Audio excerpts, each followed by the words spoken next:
Abdurrahman ibn Mahdi said such stunning words. He said, if I did not hate that Allah be disobeyed on this earth, I would love for people to talk about me, and gossip about me, and slander me. What? If I did not hate Allah gets disobeyed on this earth, I would love for people to talk about me, slander me. What's better than getting deeds you never expected when you're standing before Allah? Your own mom wouldn't give you those deeds. I still remember a setting in 1994. I won't forget it. When I read it for the first time in Fayd al-Qadir lil-Mannawi, in the 3rd volume. I still remember the year and the setting because it brings happiness to your heart. Al-Hasan al-Basri heard someone talking about him. He went to the market and brought some dates. Why Hasan al-Basri? Someone's talking about, he's slandering you, he's backbiting you. Why you go take him dates? The man asked him the question. He said, I'm going to give you, you gave me something, you gave me your deeds, I'm going to give you something in return. I'm going to add to that. Al-Hasan al-Basri should have told him, and what you gave me is nothing compared to what I gave you. Some people like to give their Ramadans away, their night of Laylatul Qadr, their Hajj away. Listen to the story.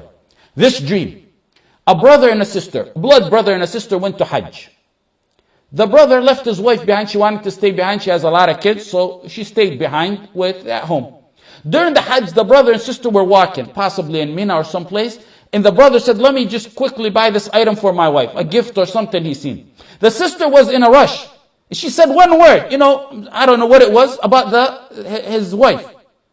A simple word. The wife in her country seen a dream. The one that didn't go to Hajj. She seen a dream that her sister-in-law gave her Hajj as a present. She called the sheikh up. Sheikh, I had this very weird dream. My sister-in-law, they weren't even on bad terms. They were on good terms. It's just the word she let out. I seen that my sister-in-law gave me her Hajj as a dream. He said, she must have said something backbit or gossip about you. And her Hajj is a reward for you. That's what you're going to end up getting.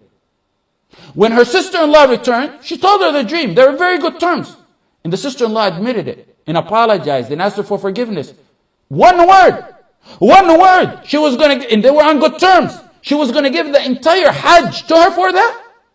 Imagine sentences and articles and constant harassments and years of feuding. Imagine that, how much reward they're going to lose. Speaking about Muslims in a bad way is not an easy game, wallahi. I'm going to tell you, maybe decades worth of deeds to compensate for a few words you said about a Muslim. A few words, a few verbal words. It take a lifetime worth of deeds to compensate for them. You say, come on now, Ahmad, you're exaggerating. Come on, what's this? You're basing this on dreams? I say, I don't base it on dreams, but take it from the perspective of the harm you inflict on Muslims. Aisha, and take it more so from this hadith.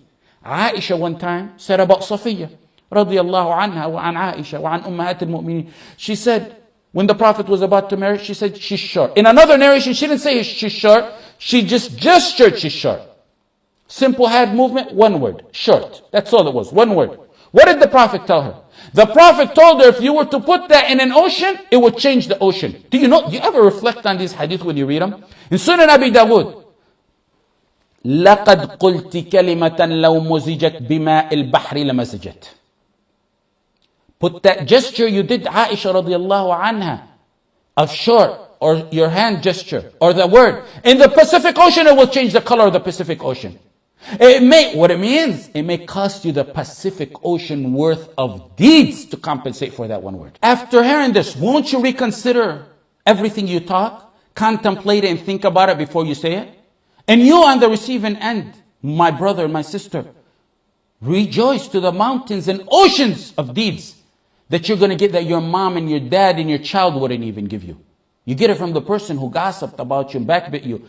You see those after Taraweeh, they get together and they bring one Muslim after another, slandering and backbiting. They start with the Imam and the guy to their right and the guy to their left, and they sit and laugh, and then they get into politics and slander. They slander men whose souls are possibly now in green birds or on their way to becoming in green birds. And then what happens to all their deeds? At that Taraweeh, that Qiyam, they gave it a gift to people. Not that one night only, but possibly for years, they're going to give it as a gift to someone. When they told Aisha, there's people who speak ill about Abu Bakr and Umar after their death, she said, Allah subhanahu wa ta'ala cut their deeds stopped. When you die, your deeds stopped. This is one of the means that Allah wanted to extend more deeds to them. Abdullah ibn al-Mubarak said, if I were to speak about someone, slander or backbite someone, it would be no other than my mother and my father.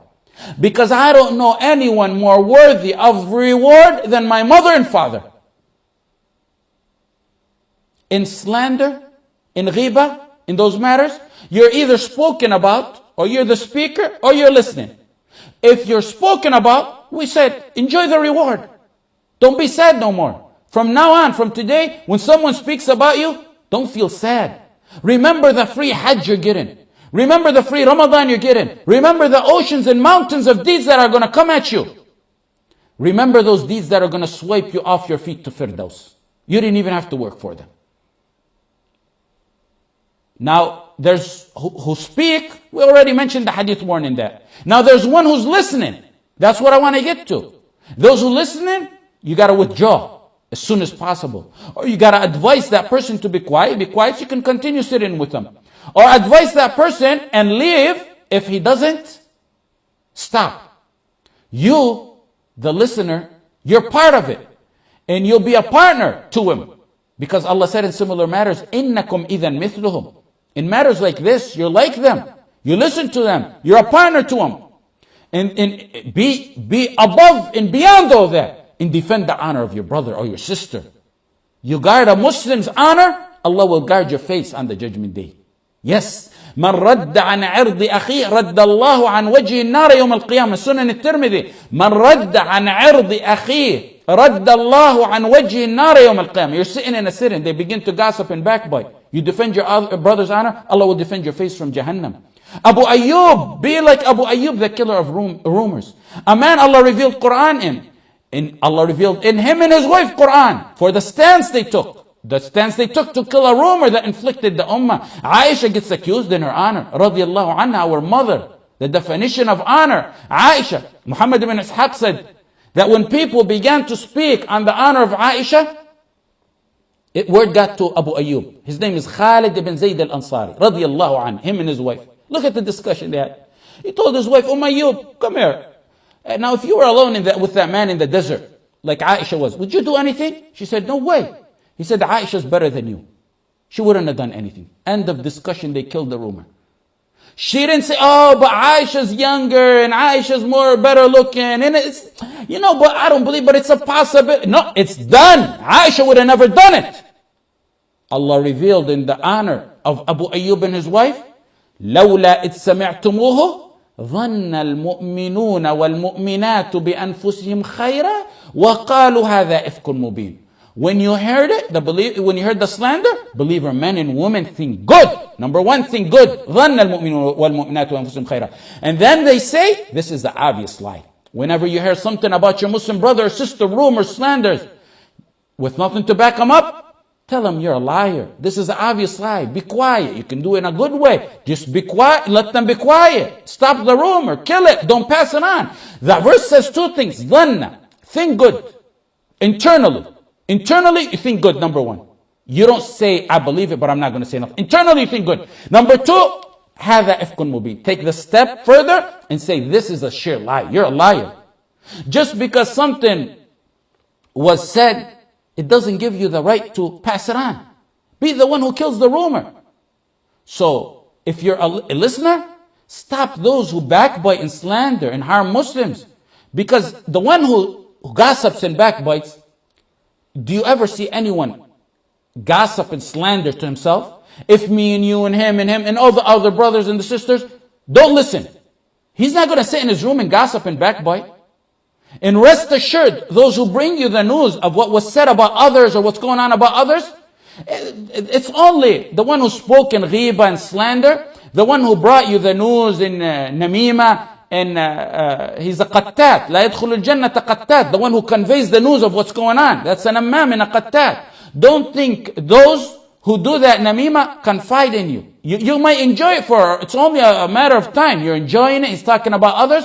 But it's going to be a matter of time before they turn and start talking about you to others. The one who spoke about you originally, backbit you, he was shooting blanks. He missed you. Since it didn't hit your heart, you didn't hear about it, you'll get the reward. But it didn't hurt you in this life because you didn't know about it. The one who brought you what was said about you is like someone taking the gun of that person and helping him aim. So it'll pierce your heart. Both are worse than each other. Yahya ibn Kathir said, those who spread the rumors and the words of others and gossip and slander, in moments what they do, they're more evil than what black magicians do in years. Imam Ahmad went to visit a man who was sick. He asked the man who was sick, did the doctor come check up on you? The man said, yes, he's been sick for a while. So Imam Ahmad said, well, who checked up on you? He named the doctor. The ill person named the doctor. Imam Ahmad said, try this other doctor. On the spot, Imam Ahmad said, Astaghfirullah al-Azim. I just did ghiba. Just because he preferred a doctor over another, it was in a way, he deemed it, because of the high standards he holds his tongue accountable to, he deemed it that he was talking about the other doctor. Whenever you want to speak ill of a Muslim, remember your own mistakes. People are flooded in mistakes up to their heads, but they want to talk about others. Put yourself in the shoes of that other person, how he's going to feel when you talk ill about him or her. Finally, some say, I want to repent. Okay, they want to repent.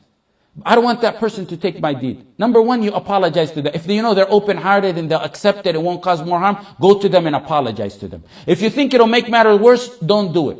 Because the purpose of this whole matter is to eliminate hardships and problems among the Muslims. If you know it's going to create more hardship, make dua for him, give, speak good of him in some settings, give charity in his name. That's the best thing to do. And if you're in a setting where you mentioned him in bad, go in a similar setting and try to mention him in good. Or make dua for him. And that's number one. That way, you've given him his right back. Because there's a right to Allah. Now you deal with the right to Allah, which is 3 prongs. You say astaghfirullah, you plan on never doing that again, and then you regret your past. And inshallah, Allah will forgive you, and you train yourself on that, you won't do it again. جزاكم الله خيرا وصلى الله على سيدنا محمد وعلى آله وصحبه وسلم. If you want, we take questions today.